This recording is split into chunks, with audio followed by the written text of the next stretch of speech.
For centuries, people across Europe accepted coins they had never seen minted. Silver stamped in one city could buy grain in another, pay wages in a third, and settle debts hundreds of miles away. No single empire enforced this.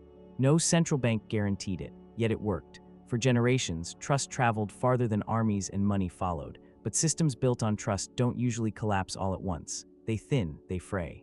And then quietly they disappear. In medieval and early modern Europe, money was not unified by law. It was unified by convention. Most regions operated on silver-based standards. Coins differed in design, ruler, and mint, but their value rested on something widely understood: weight and purity. Merchants didn't need to recognize every coin. They needed to trust what it contained. That shared understanding created a monetary language. A merchant in Florence, Antwerp, or Cologne could negotiate prices without starting from zero each time. Exchange rates existed, but they moved within narrow bounds.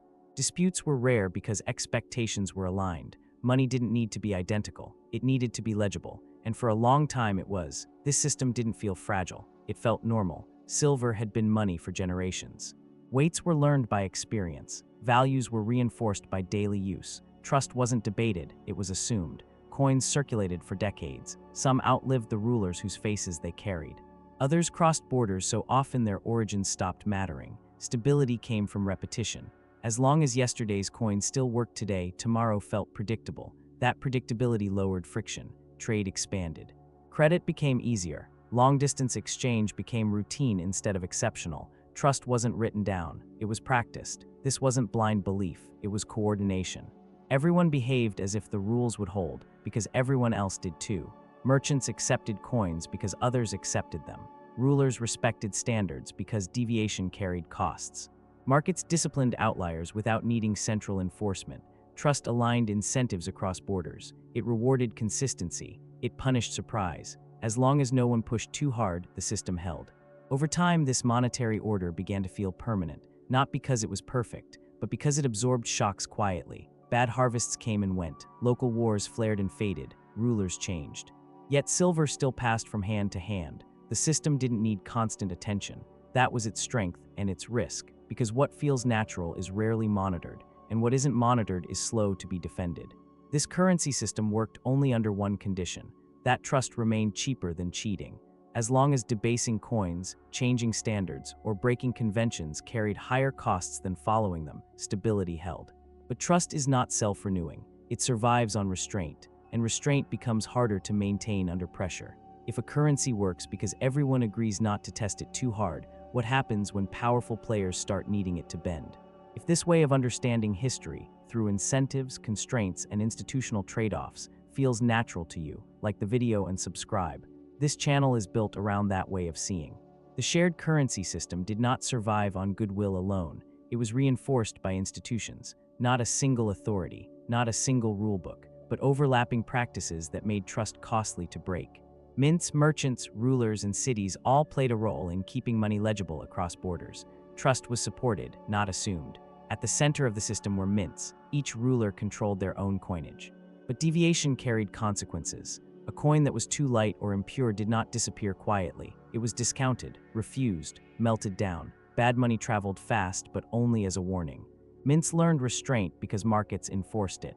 Consistency was rewarded with acceptance. Surprise was punished with exclusion. This created a powerful incentive: maintain standards or lose circulation. Merchants were not passive users of money. They were active regulators. They weighed coins. They compared purity. They adjusted exchange rates instantly. Their networks spread information faster than any decree. A debased coin did not need an announcement. It revealed itself in trade. Prices shifted. Acceptance narrowed. Merchants enforced discipline because their profits depended on predictability. Trust survived because someone was always checking.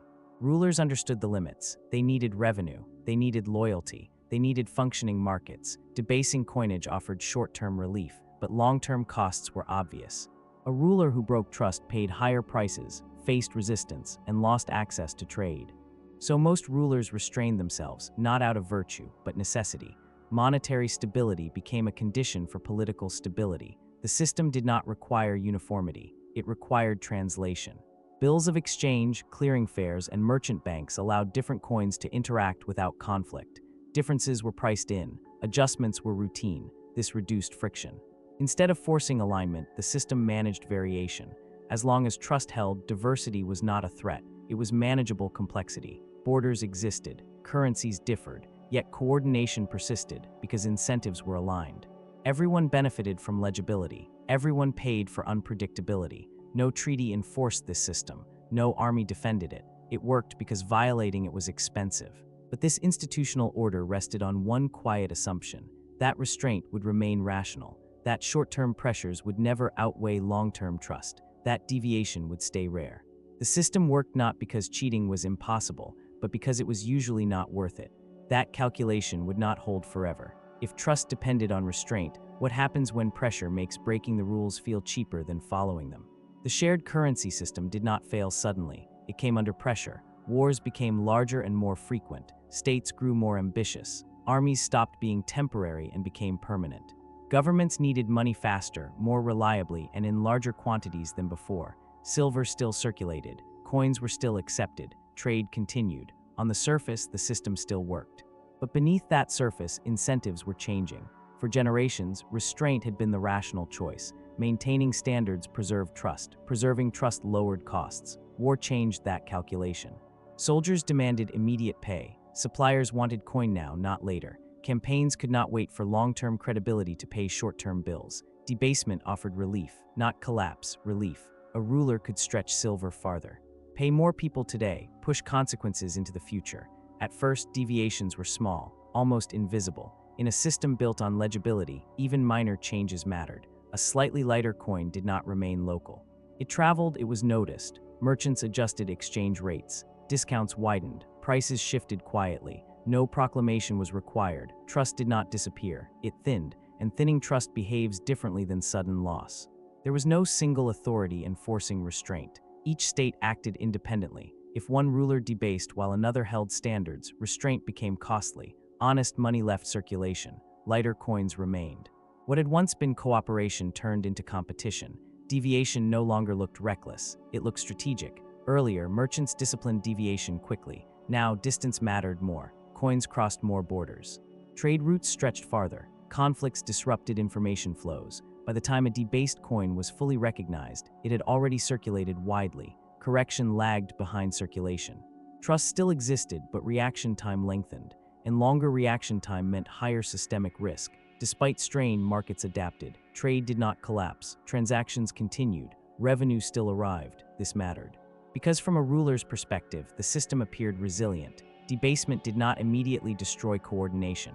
Markets adjusted. Prices moved. Life went on. The wrong lesson was learned. Breaking rules seemed survivable.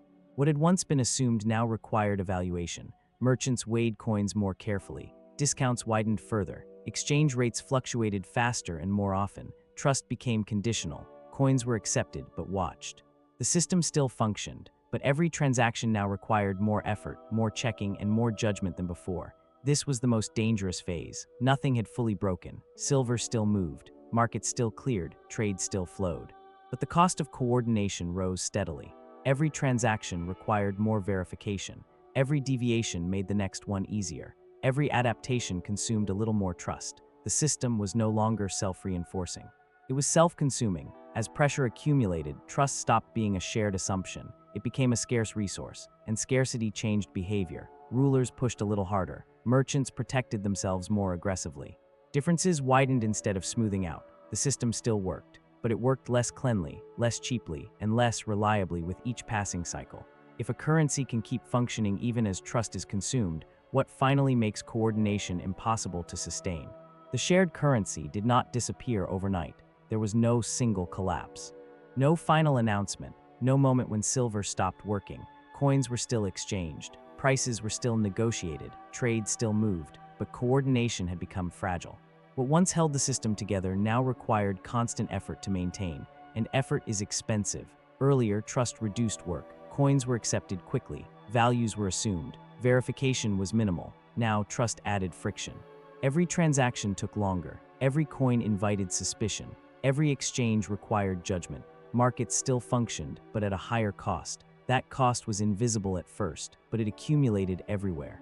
The system had always depended on restraint, but restraint only works when the future matters. As pressures mounted, rulers focused inward. They needed revenue now. They needed control now. They needed survival now.